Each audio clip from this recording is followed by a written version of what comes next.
Hello, lovelies. Seem to have gathered a fairly sizable gang of you now.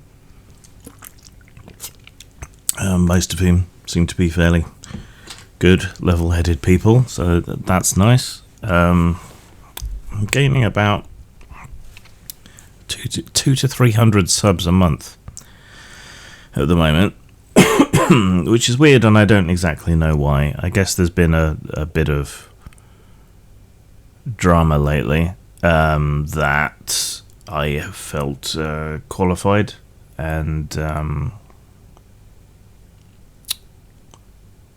what's the word? Compelled to comment on, and stuff outside my normal wheelhouse.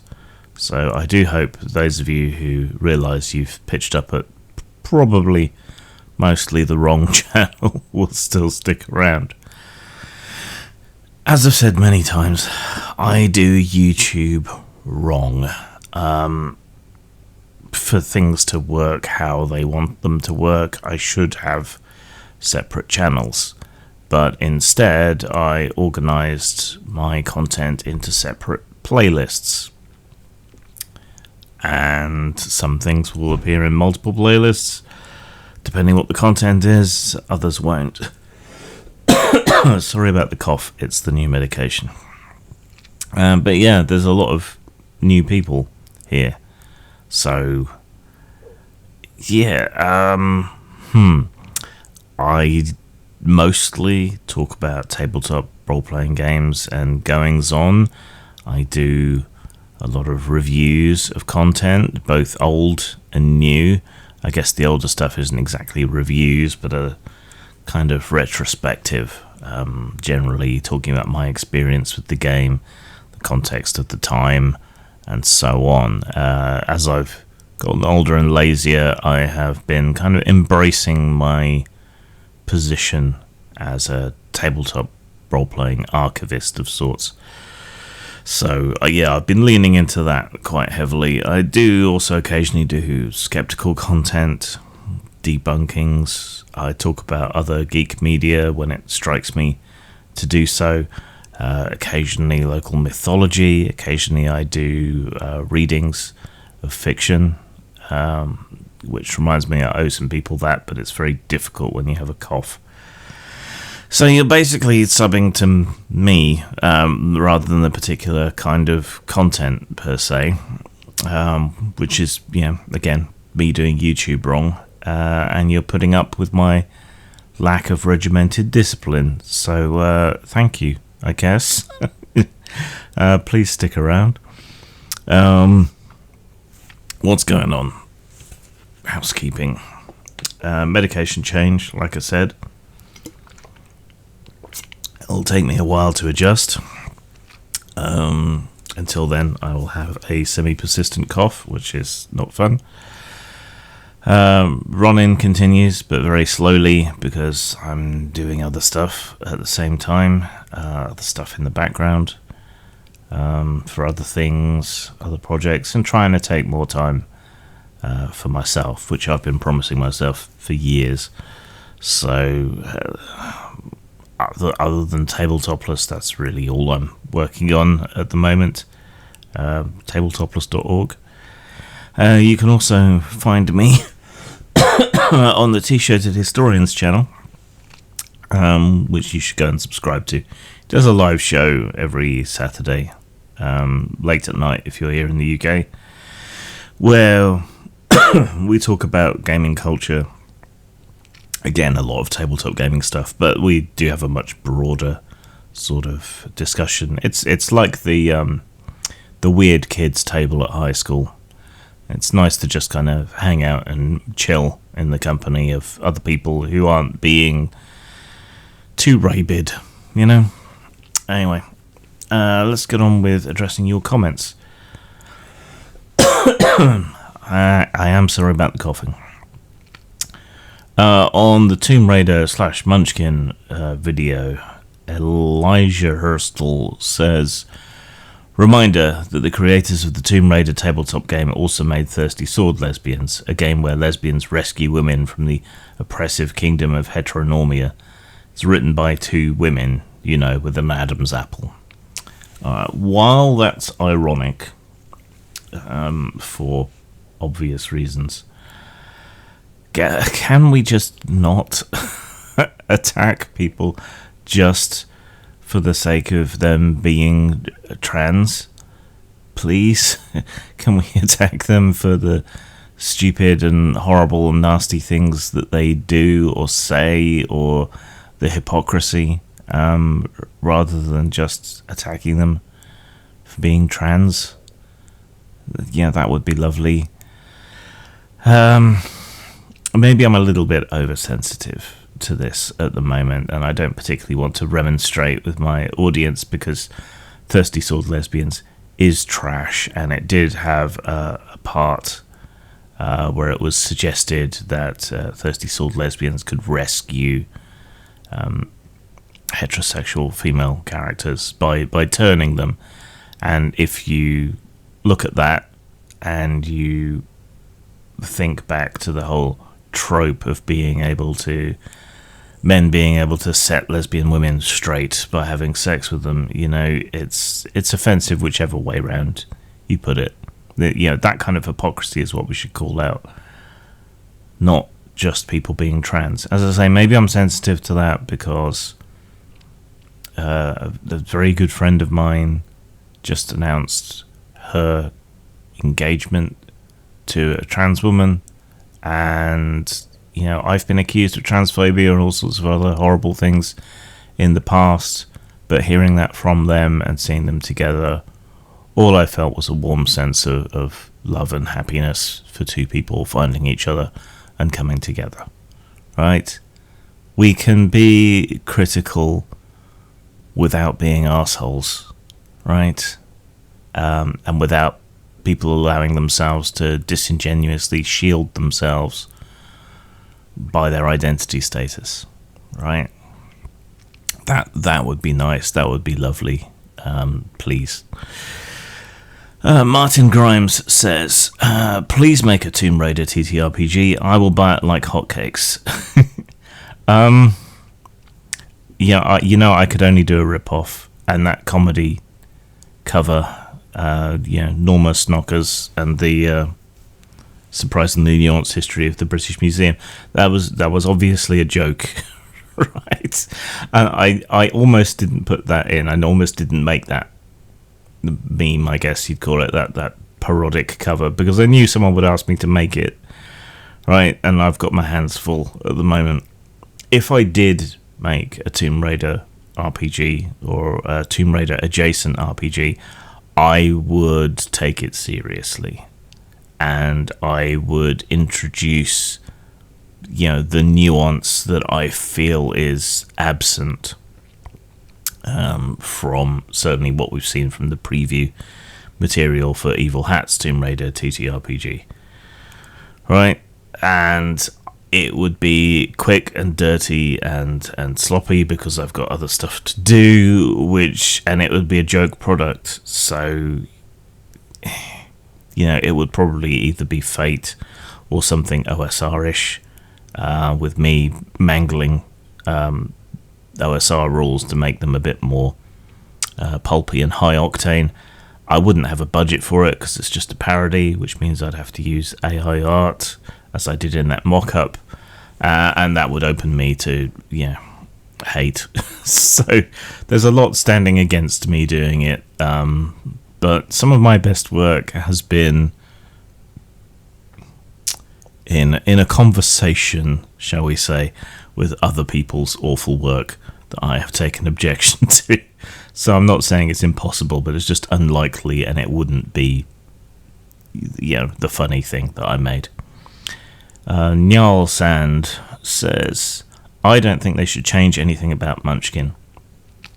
Yeah, so in that video I talked about how someone was saying that a lot of the art and so on was problematic, right? This isn't any kind of official thing. They were asking that the genders be changed.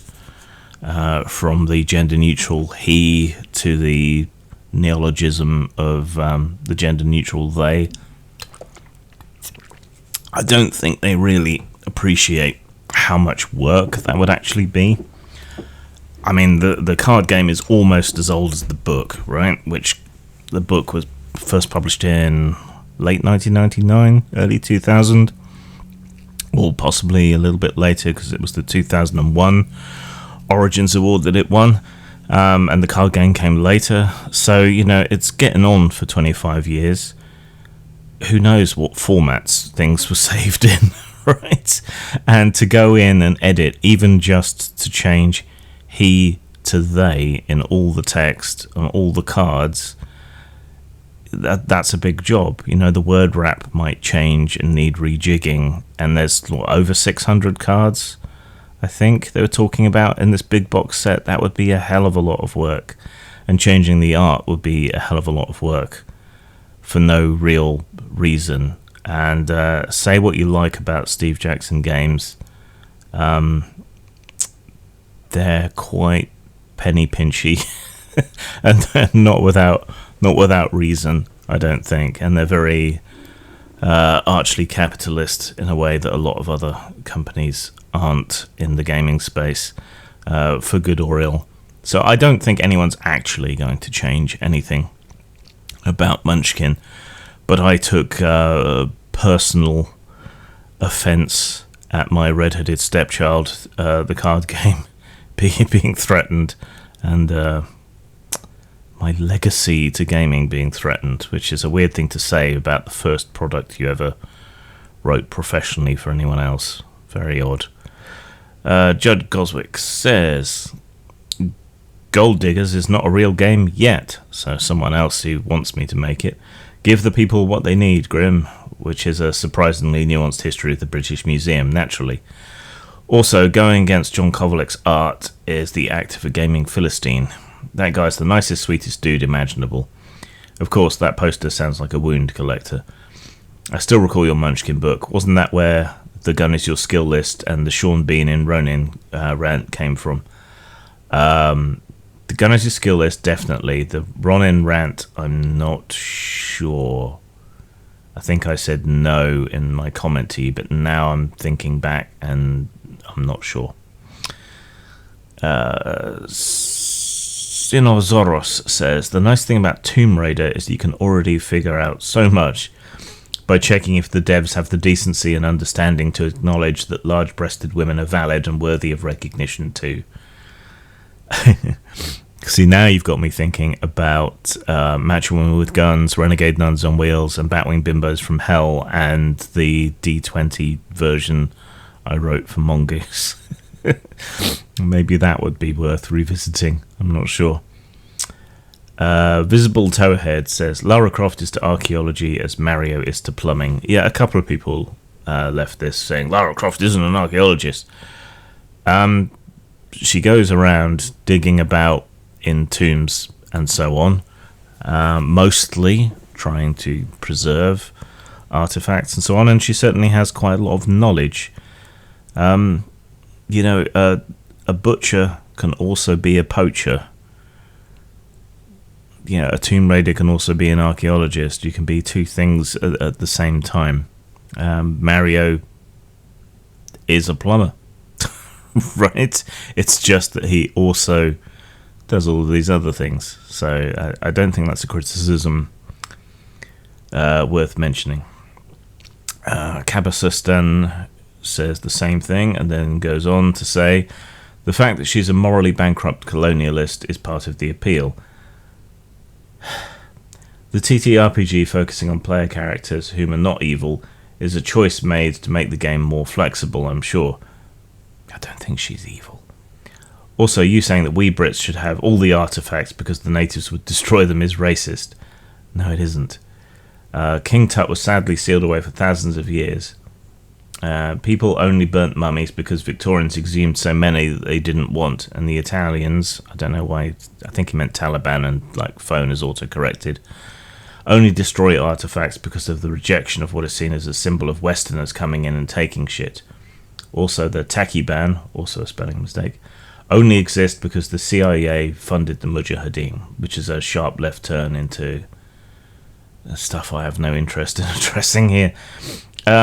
It's not racist, it's counting, right? Because the Taliban did destroy artifacts, and hundreds of foot tall carved stone Buddhas are hardly a symbol of Western anything. They objected to their own history and to symbols of Buddhism simply because it's not Islam. You know, that's as far as it goes, right? And there are all manner of countries in the depths of civil war or conventional war or otherwise, where our history, our culture as a human species is at enormous risk of being destroyed and lost, and us forgetting our own past. And yeah, see, this is what's interesting to me. An argument can be made that more stable, more capable, more technologically advanced, industrially advanced countries may well be better places to keep a lot of these things, or to at least temporarily save them, right? This is what I mean about nuance. All right, you can question the original Tomb Raiders from this anti-colonialist stance, and that makes it interesting, so long as it's still within the context of going and getting these things, right? It's important, and nuanced, as I say. Whereas the apparent tack that Evil Hat's taking is that it's all bad and colonialist, and apparently we should be willing to let our collective history and culture as humanity go up in flames because of some sort of white guilt or something of our colonial past or whatever. I don't think that's a tenable position. I think that's a very black and white, unnuanced, simplistic, childish interpretation. I know colonialism is bad, yes. Stealing artifacts is bad, but in many cases it's the lesser evil, and that kind of morally grey space is far more interesting and nuanced. So the way I look at it is that, okay, we can interrogate the rightness or wrongness of it, but we can do it within the game. So you discover that some Islamic sect is about to destroy some ancient artifacts in some remote part of Afghanistan or wherever, and you and your group of Tomb Raiders need to get in, document as much of it as you can, right, and try and prevent them from destroying this history. Now that would be a really interesting, action-packed, explosive game that could involve directly confronting the jihadists who are about to blow up whatever, maybe taking them out. Maybe something does get destroyed and it reveals some sort of tomb or cave complex or something beyond that you then have to explore, being constantly dogged by these people, and maybe there's some mystical, dangerous artifact in there, right? I mean, Indiana Jones interrogated this across the films to one extent or another, ignoring the new ones, in that he was trying to keep the artifact away from the Nazis, who definitely shouldn't have had the Ark, or he was trying to return the Chankara stones to the village, taking them away from an evil remnant of the Thuggee cult, right? So there's nuance there if you choose to look for it in these things, but most people don't, and I find this black and white view childish.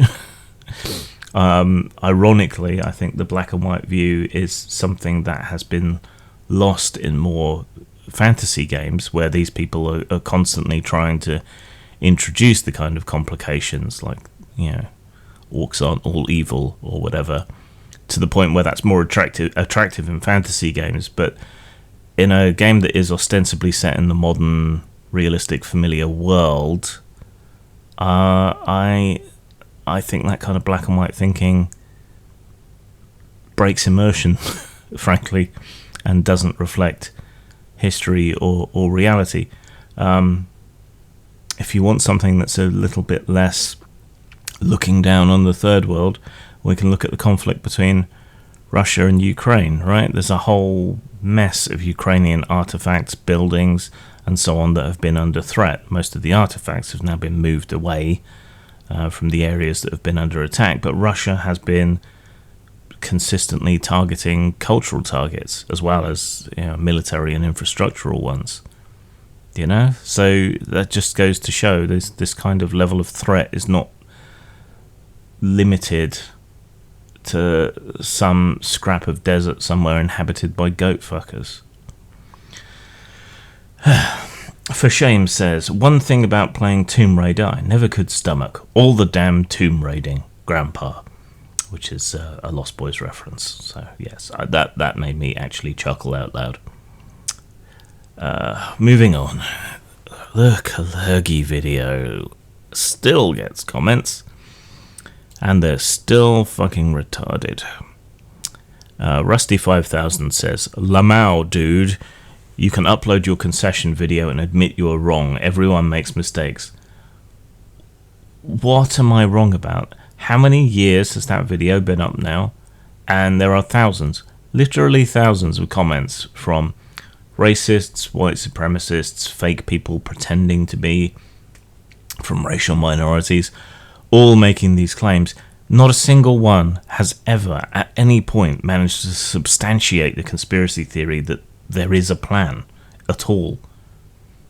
Do that. Nemo6972 says, Bro, everyone is laughing at you. It's like you haven't been outside for 20 years. I have been outside. I've been to London. I've been to Birmingham. I've been to Paris. I've been lots of places over the last 2 decades or so, and at no point have I seen what people like you are talking about. I've been around the block and don't see anything like what you claim is going on. I suspect you haven't been outside at all, ever, in the last 20 years. And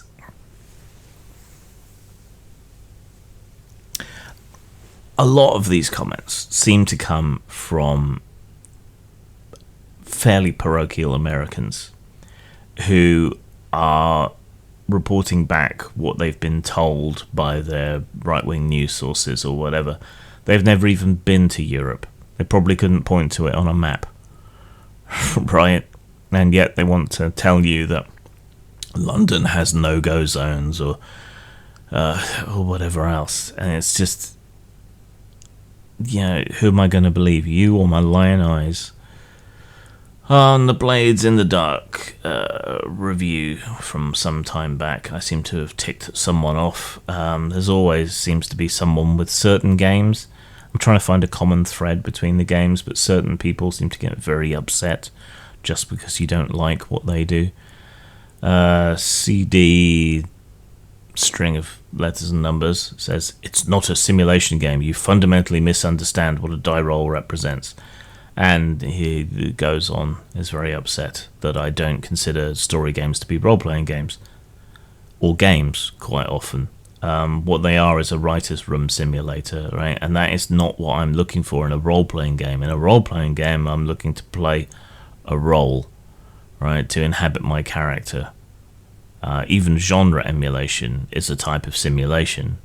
But these games, like the Powered by the Apocalypse ones and so on, Blades in the Dark is slightly better than a lot of the other ones, but they don't produce the experience I want, and they are not role-playing games. You don't inhabit your character in a world that makes sense and reacts to the things that you do.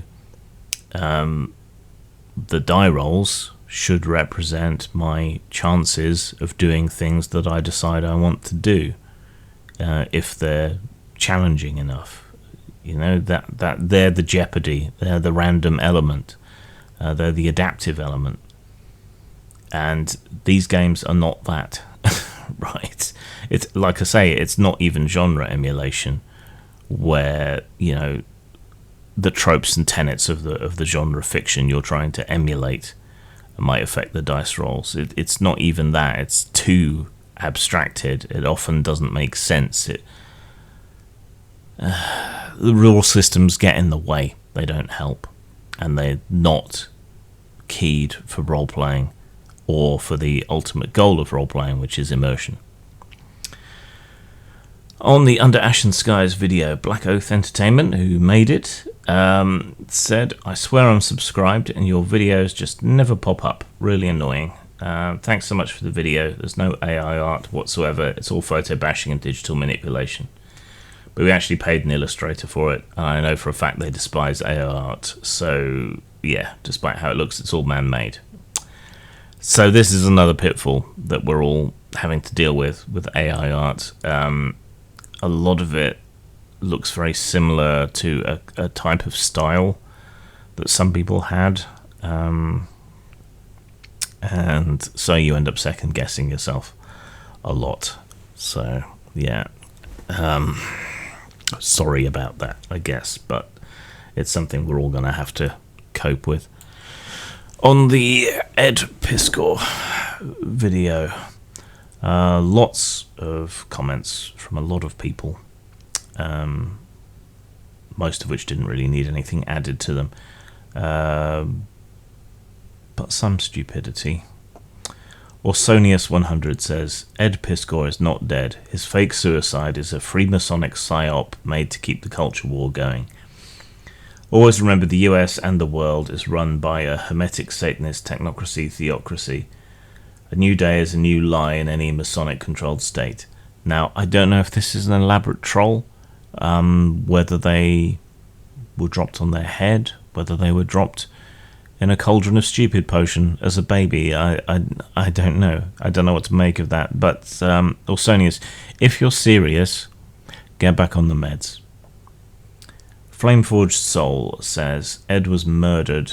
The burning ember of anger and sadness admixtured by this hasn't gone away for us either. His knowledge, his insights, his unique perspective, all gone. There's a small sliver of hope in the still ongoing fallout over his loss that a reckoning is nigh. We shall see." I've seen several people express this sentiment that he was murdered, including fairly influential people in the online space. I don't know how to feel about that exactly, because it seems like hyperbole, like the way people casually throw around the term genocide when they really shouldn't. I mean, people pushed him to it, but murder? I don't know. There's probably some term or other, I don't know, aggravated manslaughter or something, to pull terms off the top of my head, or I don't know, constructed suicide, something like that. It probably needs to be a criminal offence, if it isn't already. But saying murdered, I'm not sure. But I still feel that ember of anger and sadness, same as you do. But I don't hold out much hope for a reckoning. Something that I also find deeply affecting is when you don't find out what has happened to someone you used to follow or read or whatever until some years later, and then you find that they've died or been killed or committed suicide or whatever else, and it hits you as fresh, even though it may have happened years before. That's not pleasant. And with Ed on my mind, I did discover recently that another creator I used to follow killed themselves, and yeah, that was hard. I've lost people to suicide, drug overdose, and other things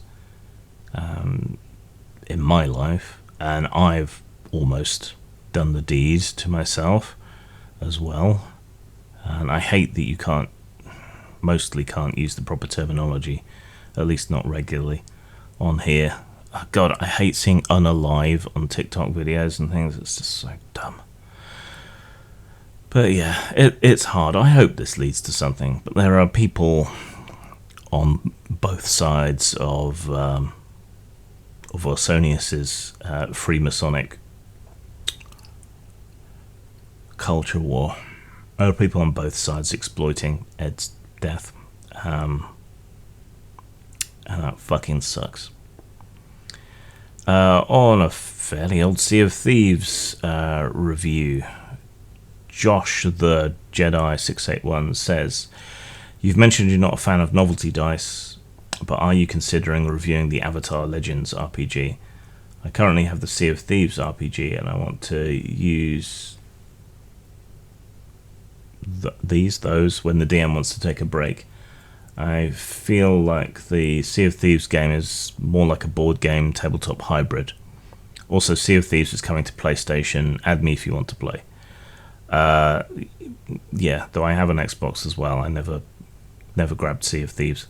No, I'm not a fan of novelty dice, and I'm not considering reviewing the Avatar Legends RPG. I probably should archive a copy, but I have absolutely no interest whatsoever really in playing any more Powered by the Apocalypse or Powered by the Apocalypse adjacent games. They just don't do what I want from a role-playing game. I don't consider them to be role-playing games due to the way they're set up, and I think their game design is against its own goals. So yeah, I know a lot of people seem to like them for whatever reason, but it's completely lost on me and I have zero interest.